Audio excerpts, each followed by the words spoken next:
Friends, ఇవాళ నేను మీకు రెసిపీ చూపిస్తున్నాను. అదేంటంటే వంకాయ మెత్తళ్ళు కర్రీ. ఫ్రెండ్, ఇది చాలా బాగుంటుంది వేడి వేడి అన్నంలో వేసుకుని తింటే.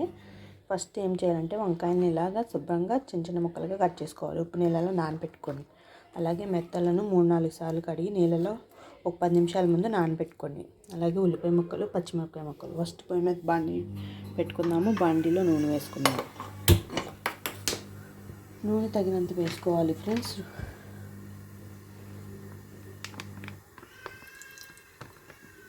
రుచి సరిపడంత, కూరకు సరిపడంత నూనె వేసుకోవాలి. మనం నూనె అయితే వేసుకున్నాను. కూరకు సరిపడంత నూనె వేడికిన తర్వాత పచ్చిమిరపకాయలు, ఉల్లిపాయ ముక్కలు వేసి గోల్డెన్ బ్రౌన్ కలర్ వచ్చేదాకా వేయించుకోవాలి. ఈ కర్రీకి అలా ఉల్లిపాయ, పచ్చిమిరపకాయ బాగా వేగాలి ఫ్రెండ్స్. అప్పుడే వంకాయ మెత్తల కర్రీ చాలా టేస్టీగా ఉంటుంది.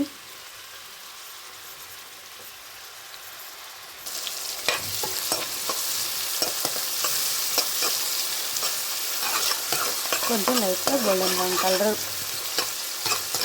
వచ్చేటప్పుడు మెత్తలు వేసుకుని మెత్తలను కూడా వేయించుకోవాలి. ఈ కర్రల్లో వేసిన తర్వాత ఉల్లిపాయని, మెత్తలు ఉన్నాయి కదా, మెత్తలను కూడా వేసేసి ఉల్లిపాయతో పాటు వేగనిచ్చుకోవాలి. మనం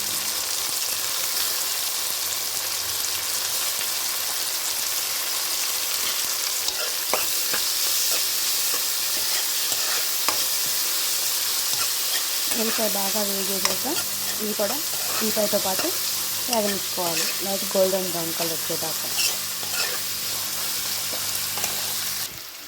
ఇదిగోండి ఫ్రెండ్స్, ఇలా వేగిన తర్వాత వంకాయలు మనం కడిగి కోసి పెట్టుకున్నాం కదా, వంకాయలు వేసేసి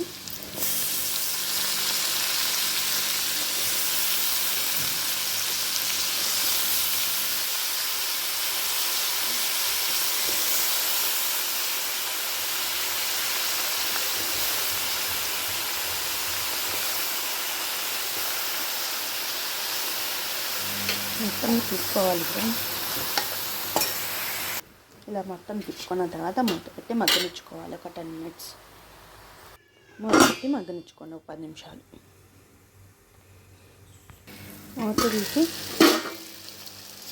ఒకసారి కలుపుకోండి ఫ్రెండ్స్, లేకపోతే అడుగంటిపోతుంది. చూసారా?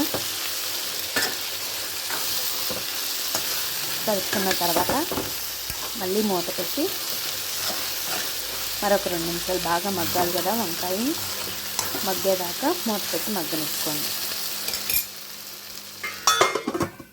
ఇదిగోండి ఫ్రెండ్స్, వేగిపోయి ఉంటుంది. ఇప్పుడు మనం పసుపు, ఉప్పు, కారం అన్నీ వేసుకోవాలి కదా, అందుకే పసుపు వేసుకుంటున్నాను. కొంచెం పసుపు, అలాగే రుచికి సరిపడంత కారం కూడా ఉప్పు కూడా వేసుకుంటున్నాను. వేసిన తర్వాత మనం ఒక 2 నిమిషాలు పసుపును ఉప్పులో కూడా కర్రీ మగ్గనిచ్చుకోవాలి. ఒక 5 నిమిషాలు మూత పెట్టేసి. ఫ్రెండ్స్, మీకు నత్తల కూర అంటే ఇష్టమైతే కామెంట్ రూపంలో నాకు ఇష్టమని కామెంట్ చేయండి ఫ్రెండ్స్.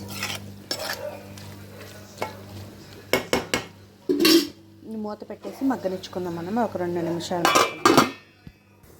వేగిపోయింది ఫ్రెండ్స్. దీంట్లోకి మనం ఇప్పుడు కారం కూడా వేసేసుకుందాం టేస్ట్కి సరిపడంత.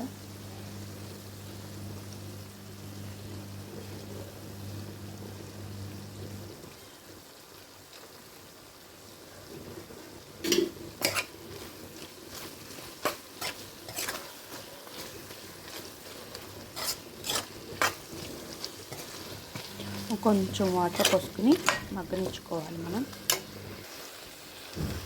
కొంచెం వాటర్ అంటే కొంచెం వాటర్ పోసుకోవాలి గ్రేవీ కోసం అని. మనం వాటర్ పోయిపోయినా పర్లేదు ఫ్రెండ్స్, నార్మల్గానే వేసేసుకోవచ్చు కర్రీ.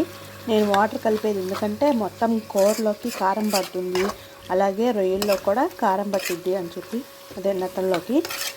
అందుకే మసాలా మొత్తం కొంచెం వాటర్ పోసి మూత పెట్టి మగ్గనిచ్చుకుంటున్నాను నేను. మూత పెట్టేసి కొత్తిమీర ఉంటే కొత్తిమీర కూడా కోసి పక్కన పెట్టుకోండి. ఇదిగోండి ఫ్రెండ్స్, మగ్గిపోయిందంటాకి ఇదిగోండి నీరంతా ఎగిరిపోయి ఆయిల్ పైకి తేలుతుంది కదా, కూర ఎగిరిపోయింది ఫ్రెండ్స్. ఇప్పుడు కొత్తిమీర ఉంటే కొత్తిమీర చల్లుకోండి, లేకపోయినా పర్లేదు ఫ్రెండ్స్. నా దగ్గర కొత్తిమీర లేదు, అందుకే నేను మూత పెట్టేసుకుంటున్నాను కట్టేసి. అయితే ఫ్రెండ్స్, కట్టేసుకుంటున్నాను నేను. ఈ వీడియో కానీ మీకు నచ్చినట్లయితే లైక్ చేసి, షేర్ చేసి, సబ్స్క్రైబ్ చేసుకోండి. Please subscribe.